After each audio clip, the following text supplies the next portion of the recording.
bien, merci Sophie. Je ne sais pas toi, Élise, mais moi je suis super contente de la journée d'aujourd'hui et de toute cette effervescence qu'il y a ici à la chaufferie. C'est canon, franchement, c'est top. C'est vrai, hein, quand on y pense, toute cette organisation autour de l'événement, je pense que c'est maintenant l'occasion d'avoir une petite pensée pour toutes les abeilles qui nous ont accompagnés et qui vous accompagnent depuis ce matin à titre bénévole et qui sont là pour faire que la journée se passe au mieux pour chacun d'entre vous. Donc merci de penser aux abeilles, à nos petits foulards jaunes qui nous accompagnent depuis ce matin. C'est vrai que c'est une trentaine de personnes qui grouillent depuis ce matin finalement pour nous aider à faire de cet événement une réussite et au final de voir toutes ces abeilles qui circulent, on dirait que la chaufferie s'est transformée en ruche, tout simplement. Eh bien écoute, tu crois pas si bien dire parce que figure-toi que les abeilles en fait c'est une population hyper organisée. Ah ouais. Mais oui, elles font en fait toute partie d'un collectif qui a pour but de produire un ensemble de biens et de services. Mais c'est marrant ce que tu dis là parce que c'est un peu la définition d'entreprise, ça, non? Eh bien oui, en fait, figure-toi que abeille d'une ruche ou individu d'entreprise, finalement, on n'est pas si différent que ça. En fait, on travaille tous pour un but commun dans un collectif. Voilà. Et tu sais quoi? Eh bien, moi, je connais un apiculteur. Enfin, un apiculteur, quelqu'un qui fait du miel. Mais non! Un apiculteur. Bah ouais, un apiculteur, Ok. quoi. Et en fait, c'est Henri Duchemin. Et Henri Duchemin, il a fondé Mélilo Consulting. Et en fait, il accompagne les entreprises pour penser autrement la performance globale en s'inspirant du génie du vivant. Eh bien, bienvenue Henri, c'est à toi. À toi, Henri.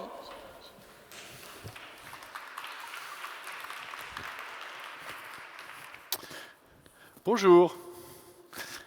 Bonjour à toutes et à tous. Fabriquer du changement, c'est quand même un petit peu ce qui nous rassemble. Fabriquer du changement, pourquoi? Parce que si le monde tel qu'il est ne nous va pas, nous avons la responsabilité, nous devons de le changer. La question est magnifique, mais le problème, c'est comment? Comment faire? Et là, ça se complique. Et je me suis dit, mais on n'est pas nous les seuls à avoir besoin de changer, nous les humains. La vie, c'est le changement. Dans la vie, les organismes vivants n'arrêtent pas de se modifier, d'évoluer, de se transformer, de s'adapter, de faire preuve d'agilité. Pourquoi ne pas aller voir dans ce monde étrange et différent s'il n'y a pas par hasard là des clés de changement? Alors je vous propose de fabriquer du changement comme les abeilles. On ne va pas faire toute la création ni tout l'arche de Noé.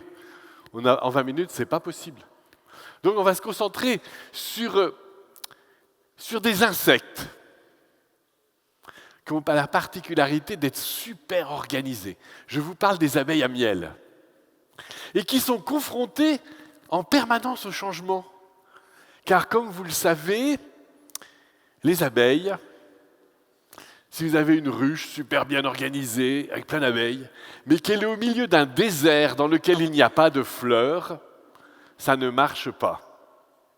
Et donc, c'est cette interaction nécessaire entre le dedans que constitue la colonie d'abeilles et le dehors que constitue le monde floral. Et évidemment, les fleurs d'aujourd'hui, au mois de novembre, ne sont pas les mêmes que celles du mois de janvier, ou celles du mois de mars, ou celles du mois de juin. Et sans arrêt, comme les abeilles ont besoin des fleurs pour collecter le nectar, qu'elles vont transformer en miel qui est nécessaire à leur vie quotidienne, c'est leur nourriture, mais aussi à leur survie. C'est-à-dire que l'objectif du miel, c'est d'avoir du nectar mis en conserve pour passer l'hiver. Car pendant l'hiver, il fait froid, le système floral est tout moche, tout limité. Et donc les abeilles ont besoin de collecter du nectar, le transformer en miel, le stocker dans la ruche pour s'en nourrir pendant l'hiver. Et donc c'est vraiment un processus de sans arrêt s'ajuster au système floral dont on ne peut jamais dire quelles seront les fleurs qu'il y aura dans 15 jours, dans un mois, etc. Inconnu absolu. Alors, Qu'est-ce qui m'amène à vous proposer ça? C'est d'abord que je suis apiculteur. Un apiculteur, c'est un type qui se passionne pour les abeilles, qui a des ruches, qui essaie de les manager, en fait de les accompagner, parce que je ne peux pas leur donner d'ordre. Ce n'est pas un management autoritaire, je ne peux pas leur dire « attention, plus 20% cette année, sinon ça ne va pas le faire ». Je ne peux pas leur parler. Donc la substitution que j'ai trouvée à diriger les abeilles, c'est les accompagner. Je ne peux pas les diriger, mais je peux les accompagner. Et accompagner, c'est comprendre, écouter, donner des coups de main, protéger. C'est ça. Alors, vous voyez que la posture d'apiculteur et la posture de coach, c'est un peu la même à mon point de vue. D'ailleurs, je suis aussi coach et spécialisé dans le coaching d'équipe. Justement, c'est comment une équipe trouve sa puissance, comment elle fait son miel. Et puis, je suis conférencier parce que j'adore rapprocher des mondes un petit peu étranges et différents. Et là, on va découvrir des trucs incroyables sur la ruche, sur les abeilles. Et on va voir ce que ça nous dit. Alors, ça s'appelle une posture qui est liée à une démarche qui s'appelle le biomimétisme. Le biomimétisme, c'est faire comme le monde du vivant, comme la biologie, comme s'organisent les organismes vivants, les animaux, les végétaux, etc. Voilà.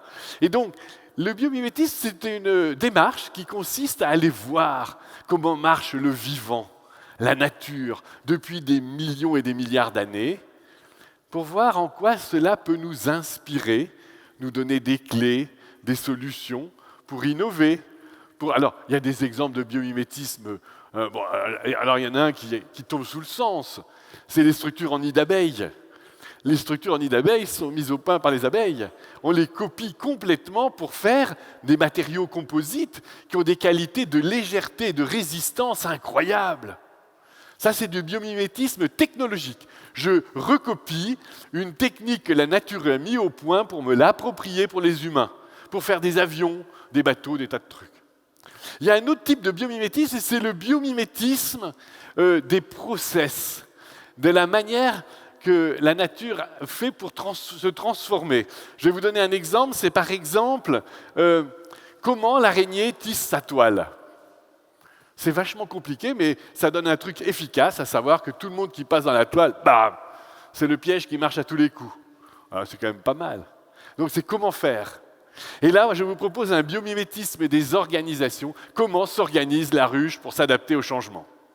Je vous propose de vous mettre dans la posture de cette jeune personne. Voilà, on regarde, on admire, on essaie de comprendre et on s'inspire. Une dernière chose, pour moi, la ruche n'est pas un modèle, c'est une source d'inspiration, c'est pas pareil. Si c'était un modèle, vous faites comme dans la ruche et ça marche. Ce serait génial, mais ce n'est pas la vraie vie. Vous avez affaire à des humains et pas à des abeilles. D'accord ? Donc, on va voir comment s'inspirer. Posture d'humilité, d'écoute, de compréhension, d'appropriation et de transformation. Alors, première chose, quand même, on ne peut pas échapper à un seul slide de base sur qu'est-ce qui se passe dans une ruche. Dans une ruche, il y a 3 types d'insectes différents. En haut, la reine. Avec sa physiologie particulière, son système de ponte, c'est elle qui, par sa ponte, va donner naissance à toutes les abeilles, qu'elles soient mâles ou femelles. La reine, il y en a une seule par ruche. C'est elle qui régule l'effectif des abeilles dans la ruche. Quand arrive l'hiver, comme maintenant, elle arrête de pondre. Du coup, il n'y a pas de renouvellement des générations et la démographie de la ruche se casse la figure. Vous voyez, en hiver, on est à 15 000 abeilles à peu près dans la ruche. Le printemps arrive. Les abeilles butineuses reviennent, elles disent à la reine « T'as vu ça, il fait beau, il y a des fleurs, les journées s'allongent. » Aussitôt, la reine s'excitouille, elle se met à pondre, à pondre, à pondre. Et le nombre d'abeilles augmente de manière considérable. Il y a donc là un premier phénomène, c'est d'ajuster l'effectif à l'émergence florale. C'est le boulot de la reine. Les conséquences, c'est qu'il va y avoir plein d'abeilles ouvrières qui vont aller butiner lors de randonnées aériennes dans le système floral, qui vont ramener le nectar et qui vont contribuer à la réussite du système, qui sera de produire notamment le miel, qui est un produit collectif vital, essentiel. La colonie a un projet commun et partagé, c'est de préparer l'hiver en collectant le miel. Alors, dans le système de la ruche, il y a donc une reine.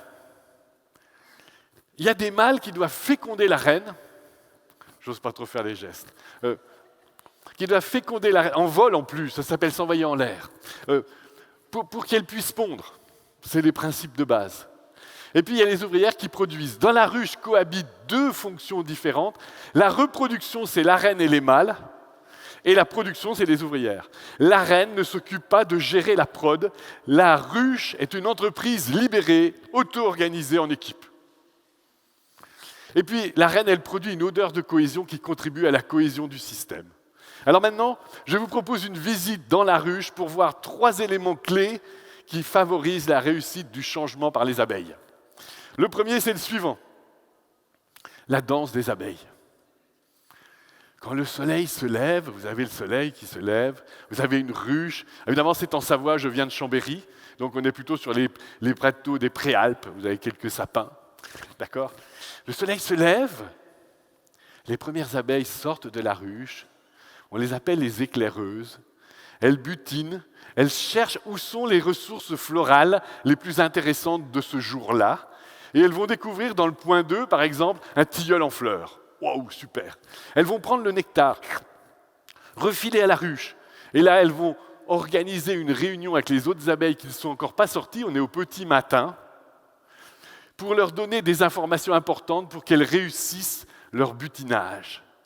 Elles vont leur donner 3 informations importantes. Quand tu sors de la ruche, tu prends l'axe du soleil. Je vais te donner l'angle qui correspond à la direction à prendre pour aller dans la fleur de tilleul.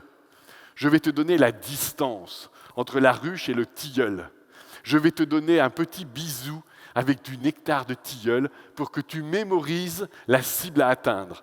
Et les 50 abeilles qui sont à la réunion devant celle qui a trouvé le tilleul en premier, filent directement dans le tilleul et elles collectent l'information, enfin pas l'information, elles collectent à partir des informations qu'on leur a données, le nectar. Et si elles s'aperçoivent qu'elles ne peuvent pas ramener tout le nectar elles-mêmes, elles vont à nouveau organiser des réunions par groupe de 50 abeilles pour augmenter la bonne nouvelle et les bonnes pratiques et les échanges d'informations.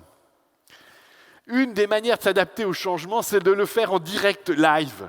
Et c'est de développer des interactions qui soient systémiques, c'est-à-dire qui renforcent le système. Il y a une réactivité chez les abeilles qui est incroyable. Donc, le changement chez les abeilles, c'est dès qu'on a compris un truc, on transmet l'info à tout le monde de manière opérationnelle et immédiate, et ça enclenche une dynamique de groupe extraordinaire. Ça, c'est le premier point. Le deuxième point, je vous fais l'organigramme de la ruche. On n'est pas là pour déconner, je suis sociologue de formation, j'adore les organigrammes. Parce que c'est une représentation imagée d'une organisation. Alors, je vous le présente rapidement parce que vous allez avoir des surprises. Évidemment, ce n'est pas un organigramme en pyramide avec la reine au milieu. Ça, c'est en Angleterre, et encore en Angleterre, la reine, elle ne commande rien du tout. Donc, vous voyez, faut pas... Je vous ai mis en rouge les fonctions de reproduction, c'est-à-dire les étoiles rouges, c'est les mâles qui sont dans la ruche, mais qui ne pensent qu'à une chose, s'envoyer en l'air avec la reine pour la féconder. Le cercle rouge, c'est le cercle de la reine, qui englobe tout le monde, accueille tout le monde et donne la cohésion par son odeur particulière. Et puis en bleu, c'est toutes les abeilles ouvrières qui cohabitent en même temps dans 6 équipes différentes. Il y a les nettoyeuses, les nourrices, les cirières, les ventileuses, les gardiennes et les butineuses. Dans chaque équipe, l'abeille ouvrière, elle est au sein d'une équipe et elle a comme vocation de réussir elle-même, de faire réussir l'équipe, et comme chaque équipe est en interface avec les autres équipes, de faire réussir la ruche globalement dans son entier.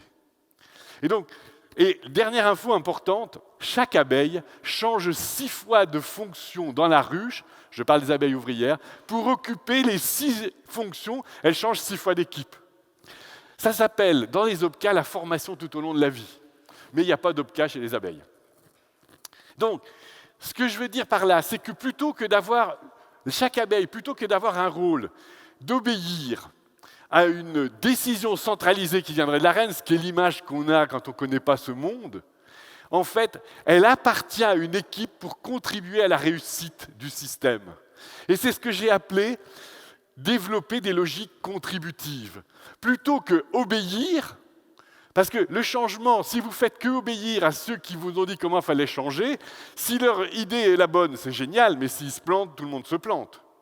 Alors que si vous êtes dans une logique de créativité, pour vous disant comment je vais contribuer à ma réussite, à celle de mon équipe et à celle de ma communauté, de mon projet, alors là c'est génial, la logique contributive.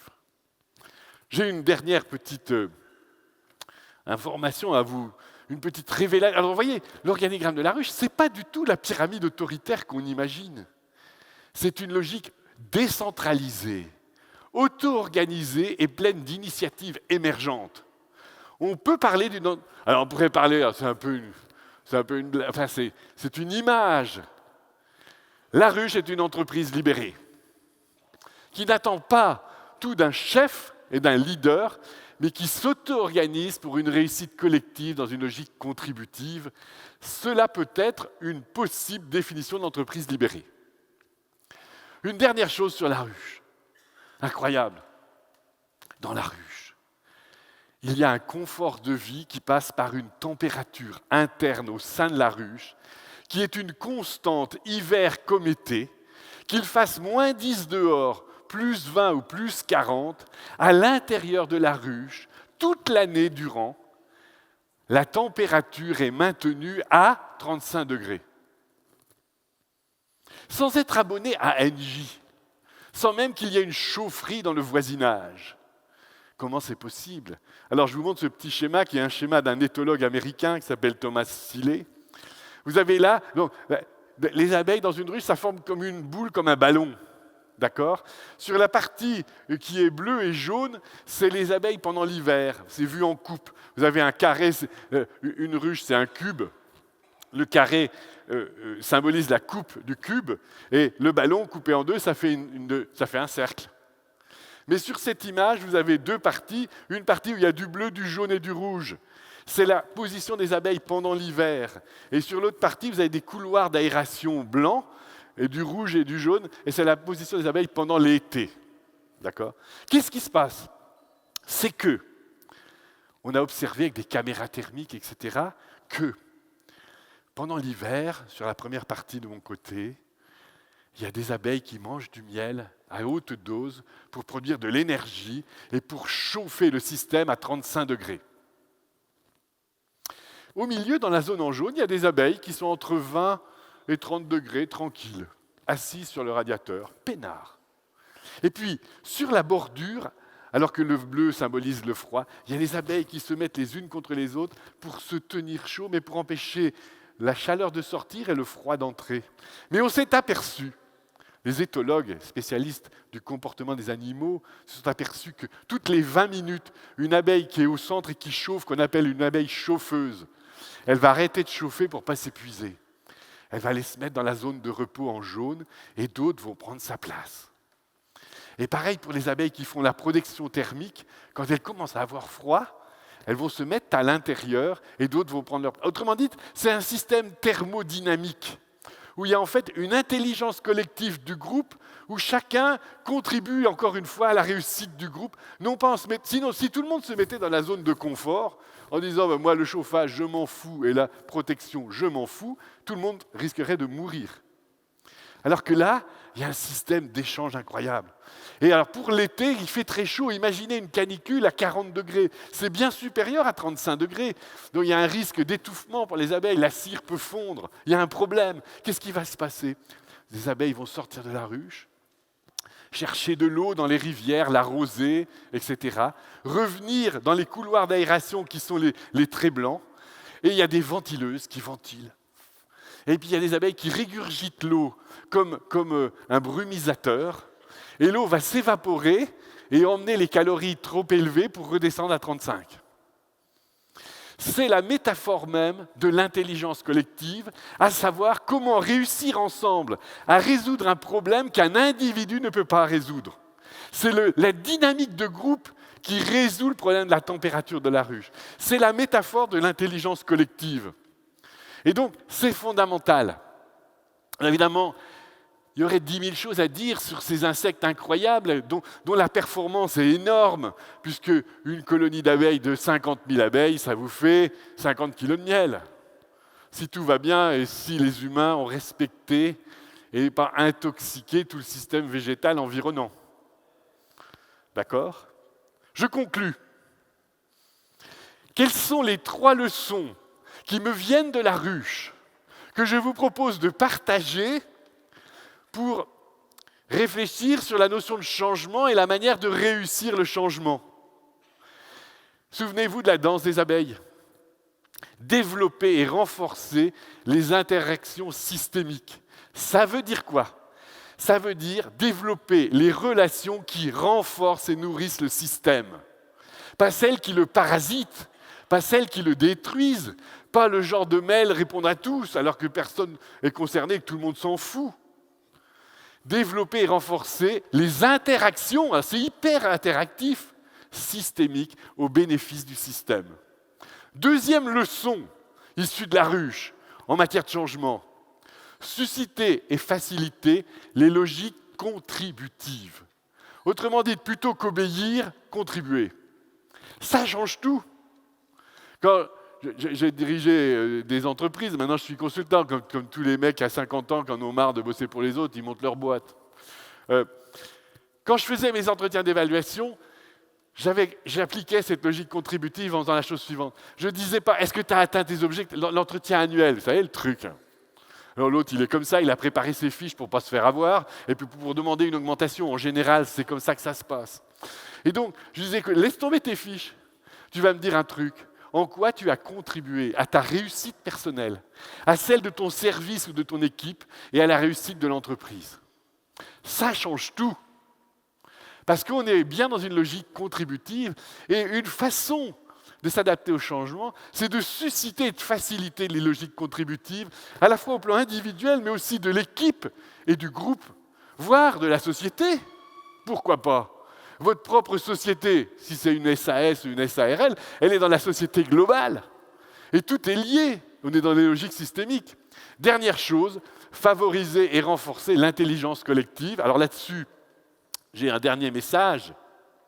Pour moi, l'intelligence collective, c'est réussir en groupe à transformer le monde, à développer des challenges. Voilà. Et c'est répondre au comment réussir ensemble et pourquoi réussir ensemble. Chez les abeilles, je parle d'intelligence collaborative, c'est-à-dire c'est comment les abeilles arrivent à réussir ensemble à faire du miel, chauffer la ruche, etc. Mais il n'y a pas la question du sens, il n'y a pas la question du pourquoi. Donc chez les abeilles, je parle d'intelligence collaborative, chez les humains d'intelligence collective. L'intelligence collective, c'est à la fois comment et pourquoi s'organiser et réussir ensemble. Je termine avec une dernière phrase que je vous donne en cadeau, que j'ai découvert en fréquentant les abeilles depuis maintenant 39 ans. 39 ans que je récolte le miel dans les ruches. 39 ans que j'admire les abeilles. 39 ans que je passe du temps à les regarder pour essayer de comprendre. 39 ans que je fais des découvertes magnifiques. J'ai un jour découvert une chose importante. Une abeille qui revient à la ruche, elle ramène du nectar dans son jabot. Mais elle ramène un autre truc vachement important qui nous relie aussi à la logique de l'organisation et du changement. Elle ramène des informations sur l'état du système floral et ces informations, elle les partage avec toutes les autres abeilles pour que tout le monde s'aligne sur le projet commun et partagé. Pour terminer, voilà ce que j'ai appris au contact des abeilles avec l'admiration que j'ai pour elles, mais aussi de l'éthologie, de la sociologie et du management. Encore une fois, c'est qu'une source d'inspiration. Il faut quand même garder les pieds par terre. Eh bien, voilà ce que j'ai appris. J'ai appris l'humilité, l'écoute, la force de l'accompagnement, la force du collectif. C'est ça que j'ai appris à l'ENA. Ah oui, l'École nationale des abeilles, je précise, qu'il n'y ait pas de malentendu. Et j'ai appris, et ce sera ma dernière phrase, un truc fondamental qui nous vient de la vie, qui nous vient du vivant, qui nous vient du biomimétisme, qui est une posture qui peut servir dans plein de situations et surtout qui nous permet le changement. Eh bien voici cette petite phrase qui sera ma conclusion. J'ai appris avec les abeilles que nos liens sont plus importants que nos biens et que le bien est une conséquence du lien, mais non pas l'inverse comme on pourrait croire dans une société hyper matérialiste comme la nôtre. Donc, retenez bien ça, nos liens sont plus essentiels que nos biens. Merci beaucoup.